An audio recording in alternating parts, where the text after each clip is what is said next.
Mbak Sun. Ya apa? Mbak Sun, Mbak Sun. Siapa bisa menggulung tenda?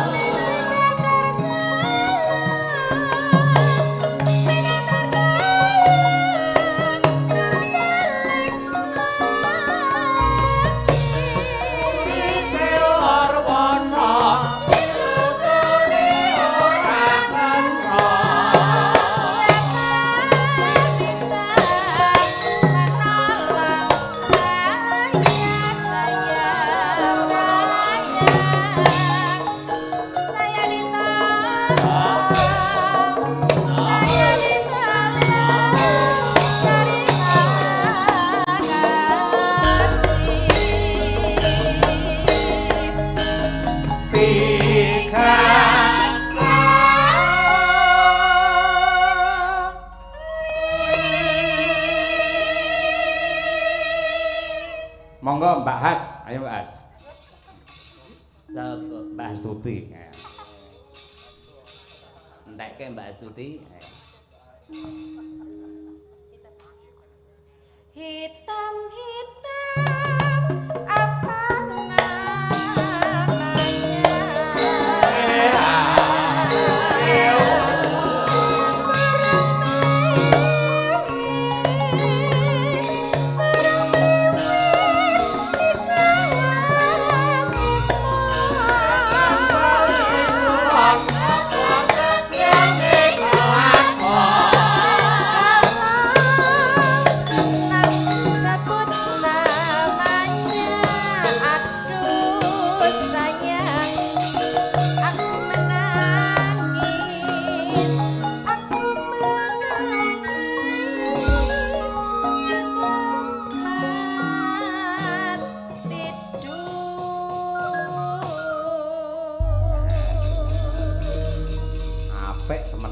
sinden telu jos sing ngarep dhewe kaya Bu Yatmi, sing kedua kaya Bu Ngatirah, ketiga jan kaya Nak Yarto. Saka Mbobakan Giri Martawana Giri. Ayo. Kancane wedok kabeh lanang dhewe ora. Pakde Gareng mriki Pakde Gareng. Ayo. Warung pojok yuk diaturake ngurmati Pakde Gareng tralala. Oke, yuk.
Niku anak wedok pernah ini. Mbak Virgita niki. Nggih. Oh, cici. Pret kok diakoni anak wedok. Lho kudune bangga. Seharusnya niku Pak Dalang nuwun sewu. Pak Iya. Gareng niku malah seperti papa saya. Soalnya kan tadi kan disuruh sama panitia untuk mengumpulkan KTP nggih toh, Pak. Terus saya melihat napa kelahirannya Pak Gareng niku 1977 nggih toh Pak Gareng. Jenengan itu saumuran papa saya Pak Gareng. Jadi kula niku pantes manggil jenengan niku papa. Yo anggepen aku papahmu. Iya, Papa. Tadi aku diolok-olokin sama Pak Dalangnya, katanya aku itu pacarnya banyak padahal kan aku jomblo, Papa. Sing ngomong nek pacarmu akeh kuwi sapa? Itu Pak Dalangnya. Betul. Loh. Kok sampe bilangnya aku. pacar ki pacangan acara. Wah, kuwi lho lah Jadi ngerti awakmu ta. ki kerep ketemu karo Pak Dalang beda-beda, karo kanca-kanca sing beda-beda. Dadi pacangan acaramu ki akeh. Ngono kuwi ngendikane Pak iki ngono kuwi. Oh iya. Dadi bengi iki sampean pacare iki Pak Degareng Tralala. Nah, Iya, bener iya kok, betul betul. pasangan acara gitu. Nah, Iya. pacar iki saka tembung pacangan Pacangan acara, acara. ora kok pacar sing anu kuwi dudu. Sing anu kuwi berarti apa judulnya? Sing ana kedekatan hati Iya, iki dudu, Nduk. Dadi ketemumu ki karo kanca-kanca ki akeh banget ngono. Oh, lha sing enek kedekatan hati ini jenenge apa? Kuwi pacar napa Pak? Asal napa Mas? Pacar banyu. Tanduran. Kaya kitek kae. Sugeng Niki enjing, sampun nggih. lulus anggenipun dados sarjana seni insyaallah menika badhe S2. Dados sinden jaman sak menika. Nggih. Ora kena sinangga enteng Pak Degareng. Oh leres. Titele do dhuwur-dhuwur, do jenius, do pinter-pinter ngoten niku. Sekolahe wis dhuwur-dhuwur Nggih. ngentekke ragat akeh. Nggih. Sarjana kabeh. Nggih. Mila jenengan ampun kalah kali sinden, jenengan kudune ya S2. Oh, yang perlu doktor Gareng Sebagai Pralala. contoh, Oh. Kula dagelan pun S2. SPDP ya Pak. Berarti anu sarjana pendidikan apa ini? Sampun sekolah pedodel. Oh alah Mahmet. Iya ning cita-citane anake kaya anu, kaya panjenengane Pak Cahyo Ibu Kesi. Dadi Maksudnya sampean? Soleh-soleh. Iya, soleh-solehkah tur genah-genah. Lah Nggih, wonten Hani. Mas Bima nggih ingkang wonten pondok. Bima anake Boten sapa? Bima. Nggih. Lah nggih Mas, Arjuna. Mas Bram. Baik, sing kok eling-eling gurung biomoringa lho mari. Mas Brahma. Nggih. Brahma Kumbara. Tak omong lek ora ngerti takon. Putrane sinten asmane aja bedhek-bedhek ngono. Lho, lah kula wae Streaming kula sing wae bersama ribuan. kula mboten bedhek, kula wae matur sinten. Bima. Lah nggih, Mas Brahma niku duwe kanca Bima, ngoten lho karepe niku. Bima sinten? Bima kancane Mas Brahma. Kanca teng pundi? Lho, sampean teko Mas Brahma wong niku senes kancane sampean kok. Oh iya. Ah bener tak takokake. Kita ning kono duwe kanca Bima apa ora? Enek kancane kobongan kok senenge. Ha nggih. Taruna ngungkuli bapa. Bapa. Putra-putrane Pak Degareng luar biasa lho Pak kita. Napa nggih, Pak? Oh, kuwi mau soleh-solehkah. Soleh-solehkah. Ya Nek jomblo. ten pondok ngabar to nggih Mas Brahma. Nggih. Brahma. Kancane Bima. Nah, nggih kancane Mas Bima. Nggih. Nah, kali semen Gresik, ya semen Bima, semen Gresik niku lak kanca. Nggih. Anak kula iki ya ning pondok. Pondok. Nggih, pondok cedhak omah kono. Oh ning Wonogiri kana. Iki sing barep sing nomor 2 wingi malah pondoke 3 sasi, Nduk. Lho. Pondok 3 sasi Ning sekolah Kostati ya. kena tipes mondok ning kono 3 sasi. Wingi. Semari. Sampeyan ngawur. Wong sing jero rumah sakit duwe spesialis dhewe-dhewe. Ah. Lek umum kuwi nggene Dokter Un utawa Muardi. RSUD. Lah Pustati aku yo cedhak kono-kono nggene tulang, nggene tangan ceklek, sikil ceklek ngono kuwi yo. Lah mula nganti 3 sasi Pak digoleki ora ketemu kok. Mula nganti Pesane 3 Pustati. sasi. Sak kecekele kok. Matur nuwun lho Pak Yoyo.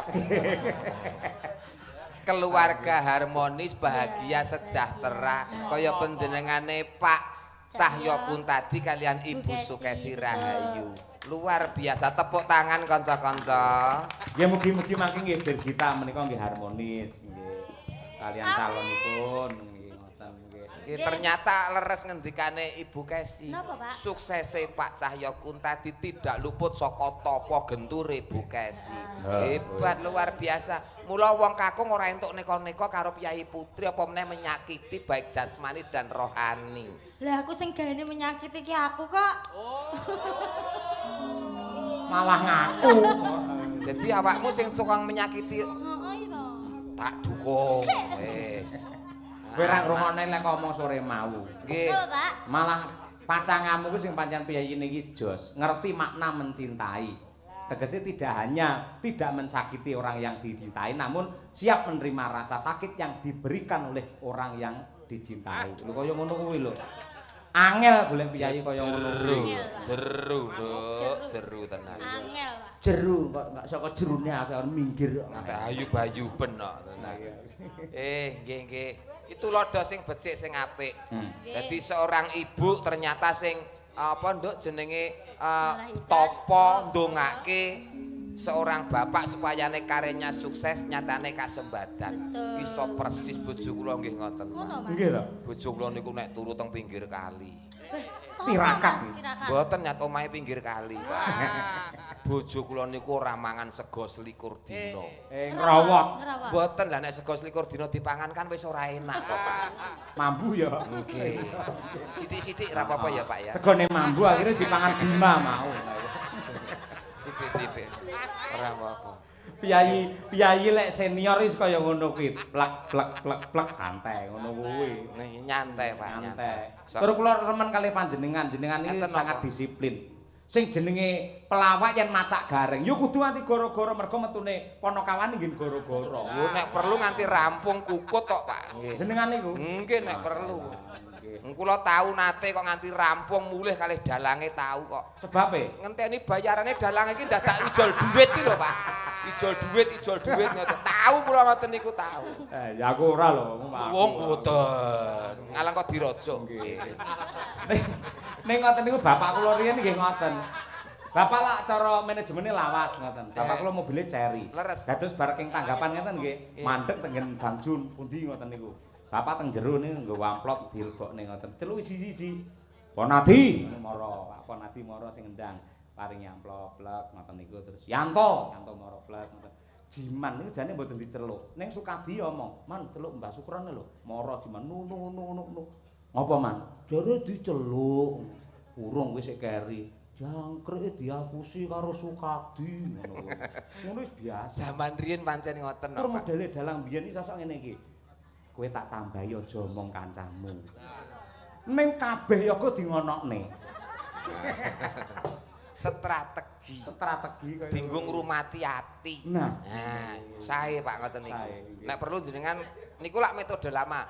Dicake sakniki nggih sae. Pak, ngoten niku, Pak. saiki kena didoni yoga lek aku carane.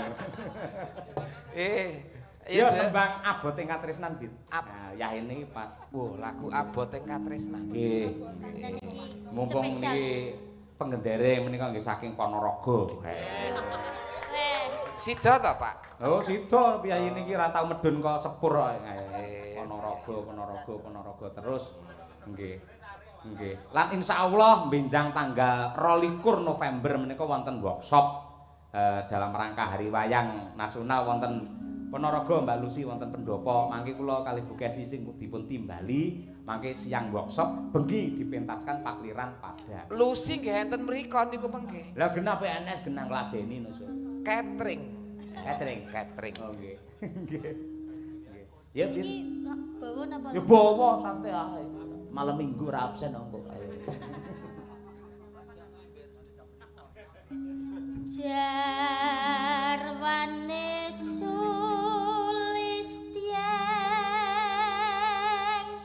warni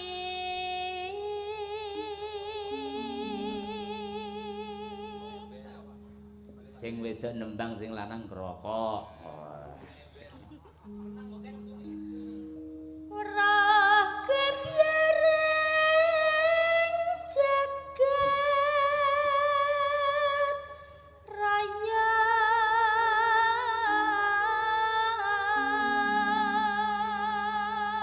Aku ndek bene nate anu. Wis. Nduk, Bir. Napa, Pak? Nate apa kuwi jenenge Pak Anom Surata sing ngasta to. Nggih. Mugi-mugi swarga langgeng. Amin. Nek UNS. Nggih. Nek kampus UNS lah Bu Kesi lak nonton karo aku. Anakku wedok Kesi nusul. Kene-kene Nduk nembang kene ngono. Sing nembangi Bu Kesi sing ndrudeg iki kula. Lah napa, Pak? Lah aku kan kuwatir. Kuwatir napa? Kuwatir lek nganti enek klerune biyene kan malih kenek ta aku engko. Nggih. Ah, Bu Kesi nembangi ngimpi. Ngamburu ing awang-awang. Ngoten niku aku iso kaya salting dhewe malian. Napa nggih, Pak? Mergo kabeh wong nyawang aku. Aku nyumer rokok lek ngrokok piye? Iku anu Pak, salting nggih, Pak. Bingung dhewe nggih. Mergo kabeh pengrawit abdi lho, nyawang aku kabeh kok.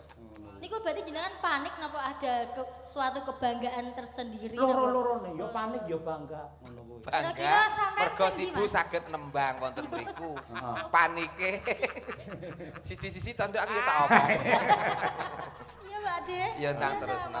Terusno Dik. Wis lali temane. Iya, kira-kira sampean iki sing ndi, Mas? Hei, Mas, we.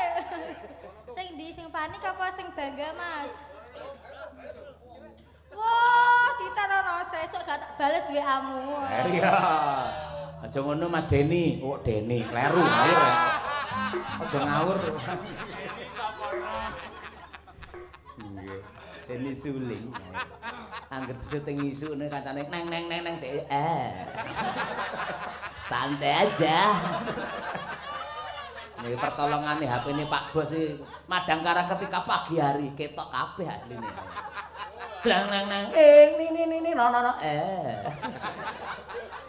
Tapi nganu Pak, jenengan niku anu Pak, pas goro-goro ngeten iki cocoknya ngeten iki Pak. Apa? Merosting anggotanya jenengan sendiri. Ayo. Biasanya sekarang kan roasting gitu Pak. Ayo ora mun tak roasting, roast pentil barang. Iya. Kaya iso napa duwe gumun apa. Ayo. Hayu momong lair wae.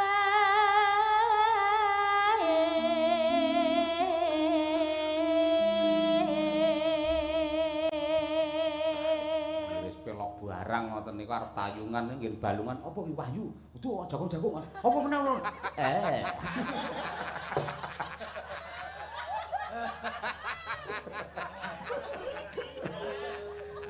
Ora tau digarapi ya Mas Deni ya. Wong dhek WA karo aku kapan-kapan kula Pak. Oh iya. Dipek pengen digarapi ngantek WA ya, Pak. Kali WA ben ketok gen muncul. Iya. Niku. Ya piye? Hapsari suteng yang Hendra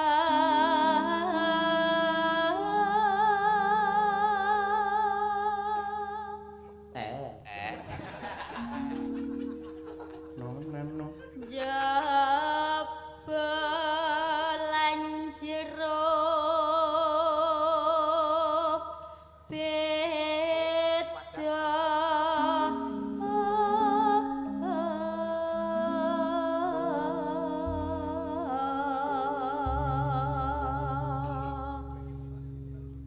kalau ngalit mongso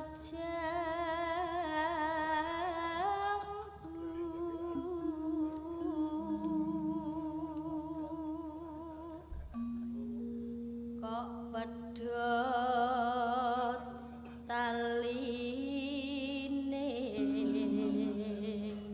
tresno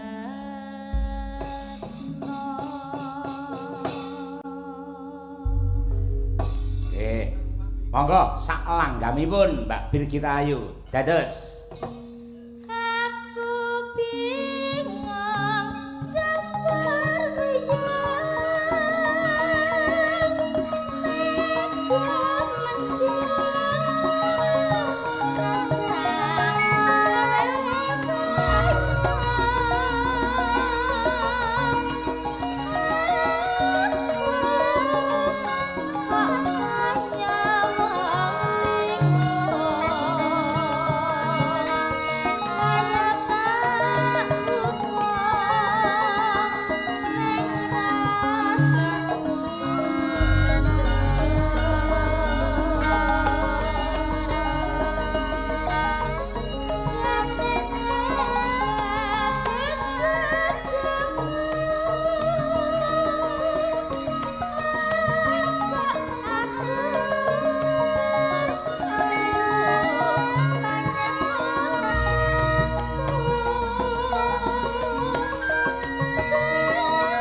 ndadekake Mas Muhammad Taslim kuwi enggal pulih kaya wingi uni. Amin. Amin. Mergo pancen ya karaktere Madangkara iki siji ning Mas Taslim, ayo. Loro ning Mas Noval, telu ning Pak Heru, papat ning Mas Ajimas, 5 Mas Lukis, Mas Den. Oh, Mas Taslim bibar sakit. Bar dawah. Oh, berarti go neng Kostati. Nah, lagi bener iki. Kaya saya arep ngoyak rono neh ngono. Ndang sehat ya Mas Taslim. Kowe ditelateni. Nggih. Apane sing ditelateni? Lah ngono lho, Pak. Aku rung iklan lho kan mau. Ya piye? Sing breges Mas tindang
Matur nuwun. Nggih. Menika ugi dipun tenggani kalian kadang kula Mas Anggono Jaipong. Wah, Mas. Kaya pas prei Mas jenengan. Matur sembah nuwun piyayi le bagus lahir nganti tekan batin. Ha iya. Mbah nuwun Mas. Pas prei niki wau saged nusul mriki. Anggumun anggar pengendang Jaipong nggo ganteng-ganteng ya. Nggih. Oh tenan, ngendi-ngendi nggo ganteng-ganteng. Oh, dadi nek pengendang Jaipong iki di mana-mana perci oke-oke ganteng. Rata-rata ganteng. Rata-rata ganteng. Sampeyan ora ngerti jenenge Nanda Abdi Solo. Oh. Mbah nuwun. Lah menika Mas Gareng, minangka Mbak Lucy matur nuwun sanget jenengan ya kersa nenggani nganti sak goro-goro wong jenengan jane pamentimbukan tok jane sah lho, Mbak. Mergo tresnane karo adine lanang kuwi lho nganti. Nggih, nggih. Niki lho enten sing ngersake karo Mbak Tutik barang mendine iki. Saking Pak Lurah Manjung Magetan. Assalamualaikum Pak Cahyo, sugeng dalu, sugeng enjing. Nyuwun gending kangening ati. Ya, nggih. Kangening ati ingkang nembangaken, Pak. Mbak Tutik kalih Mbak Lucy. Lucy. Mbak Lucy. Oh nyokek. Oh, nggih. Dereng. Oh, Pas niku ora mlebu kok, Mbak Lucy kok nggih. sesek karo awakmu anu ya. Tang Aduh Mbak Tutik. Oh ya oke, Mbak Tutik dhewe. Oke ya wis ya wis. Oh nggih, dhewe.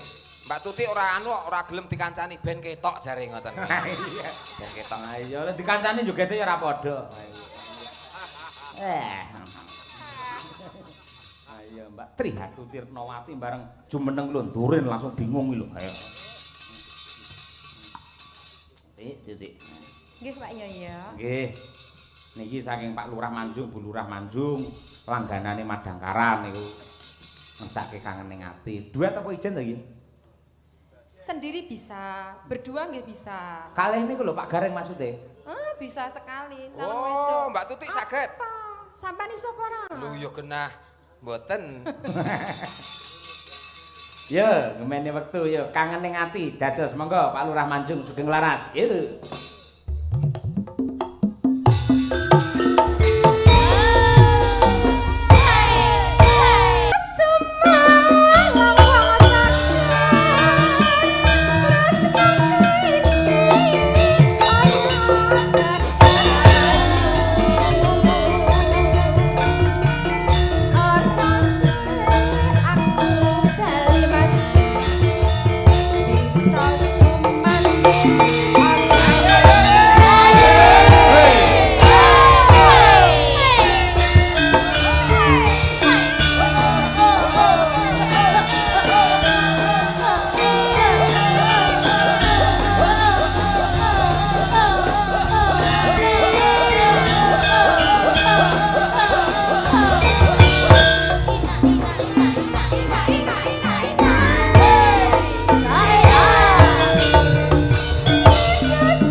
Biaya baru.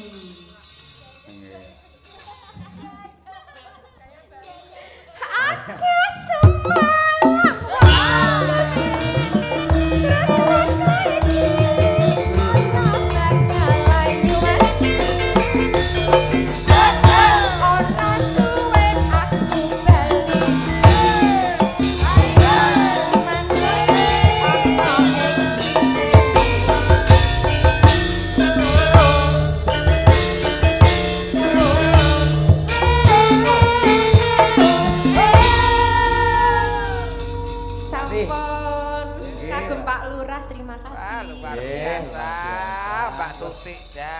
Tuh piye to kuwi koclok.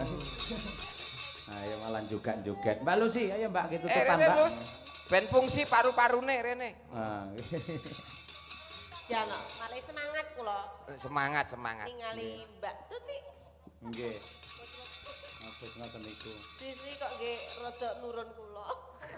Sulayane. Mboten niku kreasi kok karya kok. Oh nggih karya. Utawa ciri khasnya pancen ngono kuwi. Iya. Memang harus punya ciri khas. Iya wis ciri cek ora apa-apa cirine lah khas. Yo ciri khas. Sing penting tetap semangat, Pak De. Nggih. Mas Semangat. Tetap semangat. Padang. Semangat. Nembang apa? Lah monggo kersa. Lu- Pak Yaya, Pak Yeye. Derek lho jenengan. Derek biasa sing komparpor karo Mas Noval. Apa kuwi? Apa kuwi? Yes, pokoke ala-ala sentere.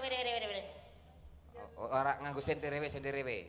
Oh iya. Berarti Sing ore mau rong enek Mbak sing ngono kuwi. Skill dhewe. Sing paham iki mung kowe Ronopal antarane. Oh iya. Iya, perkara nyata, yo. Nggih. Napa anu apa iki jenenge iki? Podang kuning.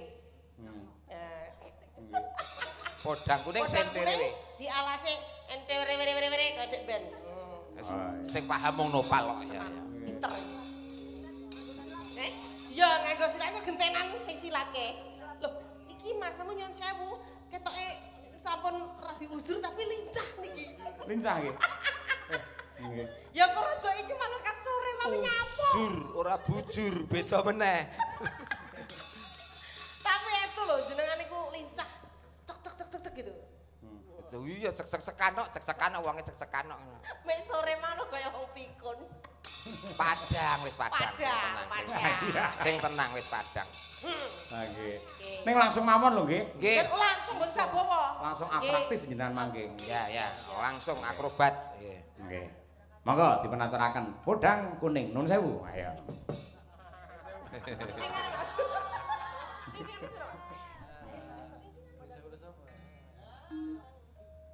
Esuk apa nengok mas wes ora kasah lo mas. Asaya.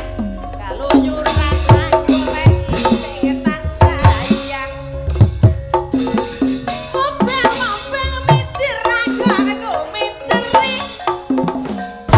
Ora krasa esuk apa nganti bengi.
Lagepen.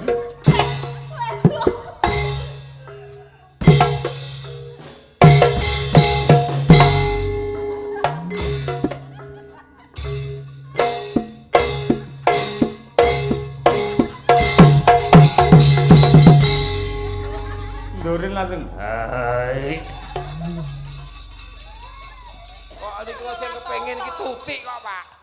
Tutik iki wah ngerti Mbak Lucy joget ngoten iki kudu arep ngadeg niku, Pak. Wah, mboten niku bagiane tutik, Pak. Niku ngen klasik Mbak Tutik niku. Mas Nopal iki mare kilap. Nyapa? Mare kilap kendangane. Sekilap nggon ngendi? Pinter. Skill dewa. Tok tok tok. Kowe seneng? Apa iso? Seneng. Sampeyan coba jajal tesen. Mbak Siti seneng karo Nopal. Oh, seneng skillnya hebat. PN. Yo mesti to. Dadi ora apa-apa, tak pek ora apa-apa. Heeh. Tak percaya kan nggo pengendang Banyuwangi. Wah. Jenengan bintang tamu nggo pengendang dhewe lho apik. Pak No, ya Pak No.